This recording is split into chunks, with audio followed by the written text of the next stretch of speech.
पोषक तत्व में पहला पोषक तत्व प्रोटीन के बारे में चर्चा किए थे कि प्रोटीन प्राप्ति के स्रोत क्या है, प्रोटीन की कमी से होने वाली बीमारियां क्या है, एक व्यक्ति को प्रोटीन की दैनिक आवश्यकता क्या होती है, कितनी आवश्यकता होती है, इसके बारे में चर्चा की।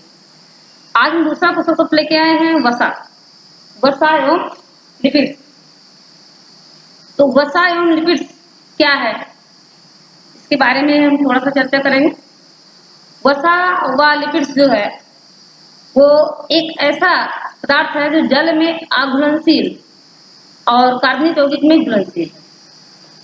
प्रकृति और जंतु दो इसके प्राप्ति के स्रोत हैं। प्रकृति में कुछ वसा ऐसे हैं जो वसा नहीं है फिर भी वसा से मिलते जुलते हैं, उनको हम सामूहिक रूप से लिपिड्स कहते हैं।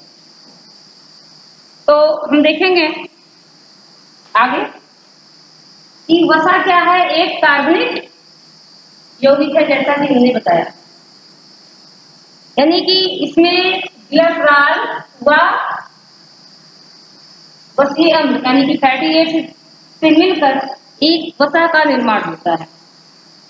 तो ये कार्बनिक यौगिक है, ये कार्बन है, ये फैटी एसिड है। तो इन दोनों से मिलकर वसा का निर्माण होता है। इसमें रासायनिक तत्व मिलते हैं, जिन रासायनिक तत्वों को मिलकर जल ग्रीनहाउस बनते हैं। इनका जो महत्वपूर्ण योगदान है CHO यानी कार्बन हाइड्रोजन ऑक्सीजन एक वसा में जो है उपस्थित होते हैं।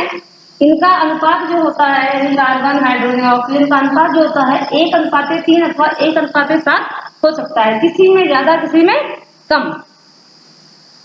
वसीय अम्ल जो है उसमें कार्बन और हाइड्रोजन की अधिक मात्रा होती है। एक वसीय अम्ल में कार्बन और हाइड्रोजन की मात्रा अधिक होती है, जबकि इन दोनों की अपेक्षा ऑक्सीजन की मात्रा कम होती है। इसी ऑक्सीजन की मात्रा कम होने की वजह से ही वसा जो है वो अधिक ज्वलनशील होती है। ज्वलन जो उत्पन्न होता है वो ऑक्सीजन की कम मात्रा और हाइड्रोजन तथा कार्बन की अधिक मात्रा होने से होती है। वसा जो है जल में हमने पहले ही बताया अघुलनशील तथा कार्बनिक यौगिक में घुलनशील है। अब कार्बनिक यौगिक जैसे हम ले लेते हैं बेंजीन, ईथर, पेट्रोलियम, क्लोरोफॉर्म, इन सब में वसा क्या होता है, घुलनशील होता है और जल में ये अघुलनशील होता है। जैसे हमें भी देखें कि जब हम खाना खाते हैं, जब कभी हमें घी लेने का मन करता है तो ठंडे खाद्य भोज्य पदार्थ में हम अगर घी डाल लेते हैं तो वो ऊपर ही तैरता रहता है, उसमें मिलता नहीं है। जब ताप होता है यानी कि जब वो गर्म होता है तो उसके वजह से वो मिल जाता है, घुल जाता है। तो ताप के प्रभाव से ही घुलता है, अगर ठंडा है तो जल में अघुलनशील है। नेक्स्ट हम देखेंगे 1 ग्राम वसा में हमें कितनी कैलोरी मिलती है। तो हम पहले ही बता चुके हैं प्रोटीन में भी कि कार्बोज और प्रोटीन में 4.2 व 4.1 कैलोरी ऊर्जा प्राप्त होती है प्रति 1 ग्राम में, लेकिन वसा में 9.2 यानी कि 9.2 कैलोरी ऊर्जा प्राप्त होती है प्रति 1 ग्राम में। काफी क्वेश्चन ऐसे पूछे जाते हैं, कई बार आ चुका है कि वो सबसे अधिक अगर पूछा जाए सबसे अधिक ऊर्जा किस तत्व से प्राप्त होता है, तो अधिक ऊर्जा जो है अधिक मात्रा में जो ऊर्जा प्राप्त होता है वो वसा से होता है। अगर क्वेश्चन आता है कि ऊर्जा का मुख्य स्रोत क्या है, तो हम वहां वसा नहीं लिखेंगे, वहां हम लिखेंगे कार्बोहाइड्रेट। अगर उस ऊर्जा का मुख्य स्रोत पूछा जाता है तो वो है कार्बोहाइड्रेट, जबकि अधिक मात्रा में ऊर्जा देने वाला जो तत्व है वो है आपका वसा, लेकिन मुख्य स्रोत आपका है कार्बोहाइड्रेट।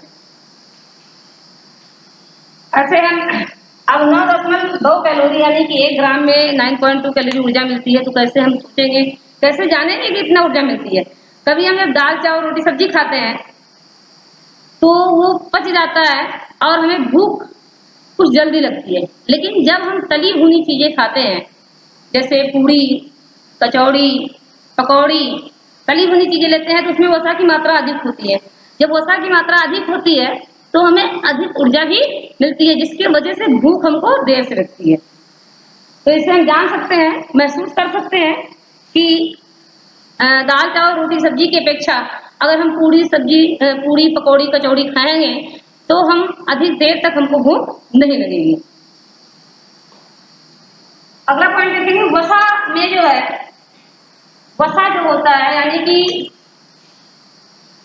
वसा और तेल को हम अलग करेंगे। वसा जो होते हैं वो 20 सेल्सियस तापमान पर जम जाते हैं। अगर 20 सेल्सियस तापमान है, 20 डिग्री सेल्सियस, तो वो उस स्थिति में जमे हुए होते हैं। उससे अधिक होगा तब वो लिक्विड होंगे। लेकिन तेल जो है वो 20 डिग्री सेल्सियस तापमान पर लिक्विड अवस्था में यानी द्रव्य अवस्था में ही रहता है, ये जमता नहीं है। तो आगे हम देखेंगे, संभवतः हम समझ गए होंगे कि वसा वाले लिपिड क्या है, कैसे इनका निर्माण होता है, कौन कौन से तत्व इसमें शामिल होते हैं। तो मुख्य तत्व है ग्लिसरीन व ग्लिसरॉल और फैटी एसिड है यानी कोशिकीय अम्ल है, जिनसे मिलकर इनका निर्माण होता है। और कार्बन, हाइड्रोजन व ऑक्सीजन तत्व इन दोनों के निर्माण में सहायक होते हैं। इनका अनुपात हमने देखा कि 1:3 व 1:7 तक हो सकता है।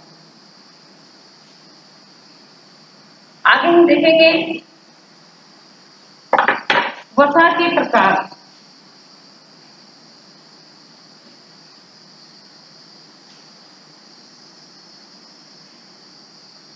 वसा के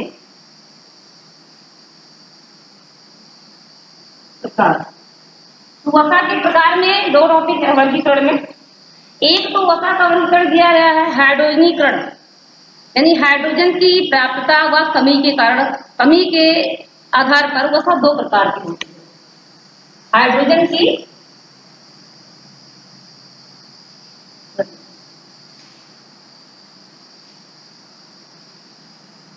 हाइड्रोजन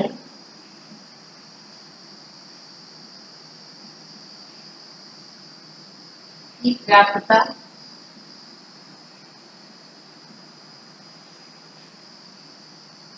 व कमी के आधार पर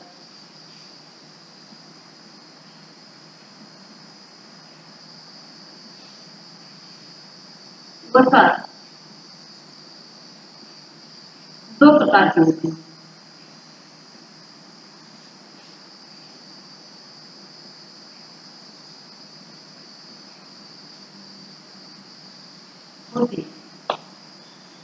पहला कौन सा है आपका?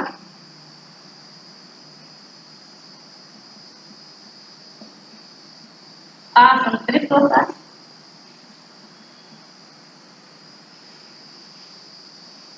और दूसरा संतृप्त वसा।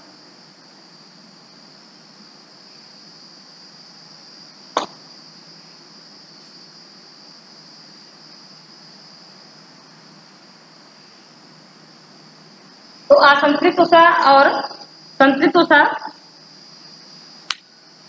ये हाइड्रोजनीकरण के आधार पर यानी हाइड्रोजन की मात्रा के आधार पर है कि कमी और पर्याप्तता, किसमें पर्याप्त मात्रा में होता है और किसमें इसकी कमी होती है, उसके आधार पर 2 प्रकार का होता है। इसको हम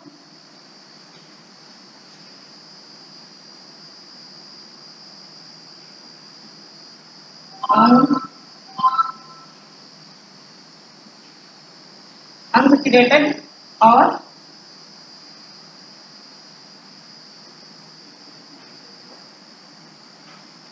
सैचुरेटेड भी कहते हैं, यानी असंतृप्त वसा और संतृप्त वसा। असंतृप्त वसा जो होती है इसमें जो है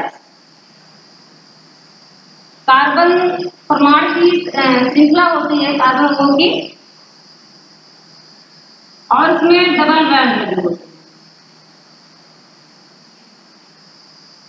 और उनके सिरे पर कार्बोक्सिल समूह होता है।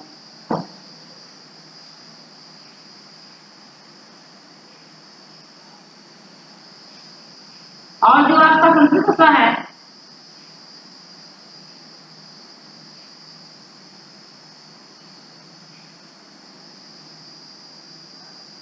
इसमें आपका सिंगल बॉन्ड होता है और इसके स्टेट पर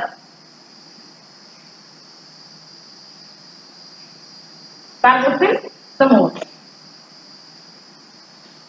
अंतर क्या है कि हाइड्रोजनीकरण जो होता है इसमें जो है जो डबल बॉन्ड है ये सिंगल बॉन्ड होता है हाइड्रोजनीकरण के कारण। हाइड्रोजनीकरण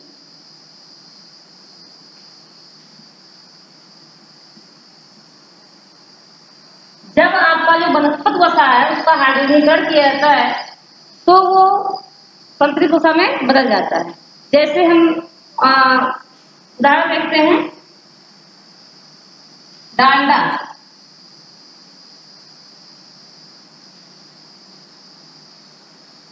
डांडा जो होता है उसका जो है वनस्पत वसा का हाइड्रोजनीकरण करके ही बनाया जाता है। यानी जब हाइड्रोजनीकरण होता है तब ये डांडा क्या होता है, पहले ये ऑयल जो है वो आपका आसंजित वसा होता है, लेकिन जब इसका हाइड्रोजनीकरण किया जाता है तो ये संतृप्त वसा हो जाता है। तो यहाँ ये क्या होता है, सिंगल बॉन्ड होते हैं। इनमें जो है हाइड्रोजन की पर्याप्तता होती है, हाइड्रोजन की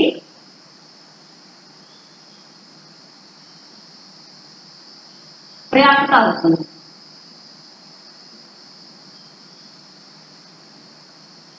जबकि इसमें हाइड्रोजन की कमी होती है।